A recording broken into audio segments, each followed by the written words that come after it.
யானையுடைய strength என்ன அப்படின்னா அதனுடைய தும்பிக்கை அப்படின்னு சொல்லுவாங்க. நான் கேட்கிறேன், மனிதனுடைய ஸ்ட்ரென்த் என்ன? ஆண்டவர் மேல வைத்திருக்கிற நம்பிக்கை. ஆண்டவரை நம்பி இருக்கிற ஒரு பிள்ளைகளையும் ஆண்டவர் கைவிடுகிறது அல்ல.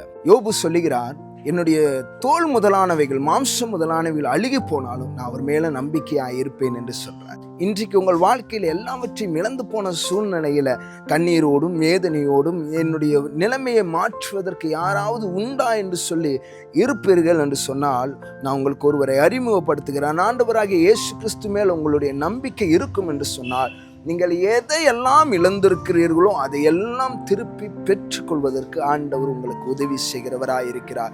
எப்படி யோபு எல்லாவற்றையும் இழந்து மனிதனாக இருந்தாரோ, அதே யோபை குறித்து கடைசி 42வது அதிகாரத்தை சொல்லி அவன் எல்லாவற்றையும் இரட்டத்தனியாய் பெற்று கொண்டார் என்று சொல்லி இன்னைக்கு உங்களையும் அப்பேற்பட்டதான ஆசீர்வாதத்தினால் ஆசீர்வதிப்பார். அதற்கு நீங்க என்ன செய்யணும், நான் என்ன செய்யணும் அப்படின்னா, ஆண்டவரை 100% நம்பி இருக்க வேண்டும் என்று ஆண்டவர் விரும்புகிறார். வேதம் சொல்கிறது, உண்மை உறுதியாய் பற்றி கொண்டிருக்கிற மனதுடையவர்கள் உண்மையை நம்பி